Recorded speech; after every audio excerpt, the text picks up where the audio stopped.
Well, hey, I'm Matt Steen, co-founder of Chemistry Staffing, and this is another chemistry conversation. Pretty excited today, joined by Dan Nichols. Dan is the executive director of the Northeast Collaborative. It's a network of churches in the Northeast that works to plant new churches, to help revitalize existing churches, and really just strengthen the church throughout the Northeast. So, Dan, thanks for taking some time to talk, man. Oh, yeah, man. This is awesome. We haven't even gotten started yet, so we'll try not to ruin that response. So. Your presence is awesome. That is sweet. That's touching. So man, hey, here's how these go. It's just a short conversation. And here's where I want to go today. You work with a bunch of churches. You're walking alongside a ton of church leaders, coaching, and all that kind of stuff.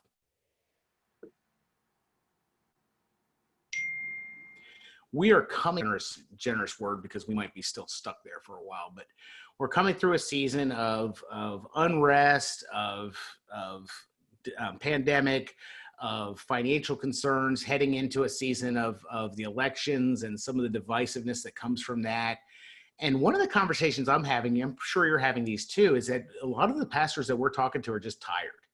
You know, they're being pulled from every which way, every which direction. And now we're kind of jumping back into a place where going back to in-person services and the grind that comes with that, but we still have to keep up a high quality thing. And people are tired. And so here's my question, Dan. You know, how are you coaching your tribe on how to avoid burnout? How do we keep people from really just frying in all the hecticness and craziness of this season? Well, I know one reminder I sent out recently, I try to send out weekly reminders just to be a personal encourager along the way. A lot of people did that for me in my ministry journey as a planner and a pastor. And so one thing I sent out was just make sure that you're listening to God's voice. It sounds really simple, but I know even for me, I've looked back at this last month and I've even recognized that most of the voices I'm listening to are, you know, the 10 to 12 other voices that we can typically fall into hearing more clearly than God's. And so I've reminded pastors, hey, don't neglect the tuning out of every other voice and just making sure you're hearing God's voice. And it's not even that all the other voices are bad voices. Yeah. Like the voice of our spouse, the voice of our congregation, the voice of other teammates on our teams. They're not even bad voices, but they're not the voice. Right. That's one thing. Recommending resources to get healthier. I know Lance Witt's Replenish has been crazy helpful for us. I've been using personally the Pause app by John Eldridge. That app has been so helpful for me. You have 1 minute pauses, 3 minute, 5 minute, 10 minute. It is incredible. It's helped my health, spiritual health, incredibly. So I've been recommending that. And then the other thing is, bro, we are experts in complicating the simple. And this kind of goes back to listening to the right voices, but I think we have way too many voices, especially in our fast-paced digital age, that are saying, here's what success is in ministry. And 95 to 97% of pastors don't feel like they are there. I actually have a friend, Dale Sellers. He leads the 95 Network, and his book is coming out really soon. You know, I wish how does he put it? I'm sorry, Dale, if I'm botching this. I wish I had been there by now. Subtitle. And so many pastors feel that way, but we have to collaborate, or you got to figure out what real success is, and it's not what modern American, even churchianity culture says it is. Yeah. It's about simply loving God and loving others. And I have loved in our network, I've been so encouraged to see just the simplicity of our pastors in our churches, getting the names of everyone that's a part of their church and just getting old school on the phone, calling them up and going, how you doing? How can I help you be spiritually healthy? That doesn't take a lot. That's not very complicated, right? Yeah. It takes time and it takes love. But I think a lot of the other things that we've been so used to in church is high production, high overhead stuff.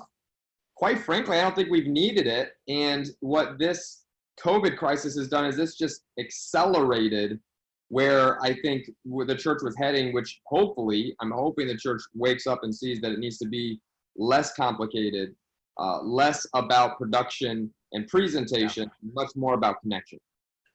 That's awesome. Hey, I want to circle back to something that you said, because I think that I think it's gold, and I want to kind of pick under the surface of it if we can. You're talking about, kind of start to tune out some of those voices that aren't God. What are some of the sneaky voices that we don't even realize are creeping in and are crowding out God as you talk to people? The biggest one is self. We talk to ourselves more than anyone else.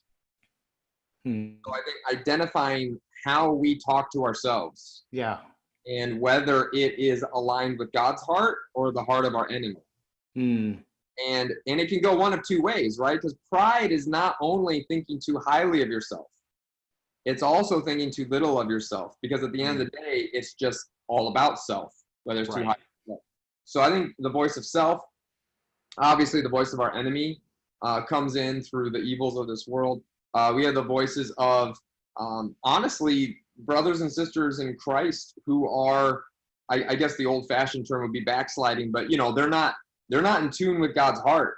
And they may be brothers and sisters, but they are not walking in the way that Jesus has for them. And so tuning those voices, and not tuning them out to the sense that you don't love them and try to guide them back, but the internalization that I know for me as a leader, and I know pastors struggle with as well. And then you have the voice of culture, right? So there's the world, the flesh, and the devil. And the world, the system that we're in, there's so much coming at us, and it's way faster than it used to be. Used to be you had a lot of time before you took all that in and absorbed it. Now it happens in milliseconds. Those are some examples. There's probably a lot more I haven't mentioned. Yeah, well, I'm sure there are, and I'm sure there's dozens, hundreds of them probably that are just kind of creeping into us and thinking through. That's really helpful though, because I don't, I think there's definitely some wisdom there about focus in and really start to think through what are some of those voices that are speaking in. And I like the piece, and you didn't necessarily say it this way, but we almost need to be a little bit more graceful with ourselves right now, because I think and you may, this may be your experience too, but I think I meet more pastors who are thinking too low of themselves and beating themselves up for just what you were saying, not meeting those goals and what the expectations are. But, I think in this season, I would say in this season, if the majority of pastors are going to be on one side of the struggle, it's definitely too low, because the expectations are unbelievably unrealistic. Yeah. So how do we help our congregations develop appropriate expectations of us as pastors? You know what I'm asking? Yeah. So first I would say it does start with ourselves, in the sense of, I know when I was, and I'm still an elder at the church that I was the planter for, but I'm not a full-time pastor in a vocational. Right.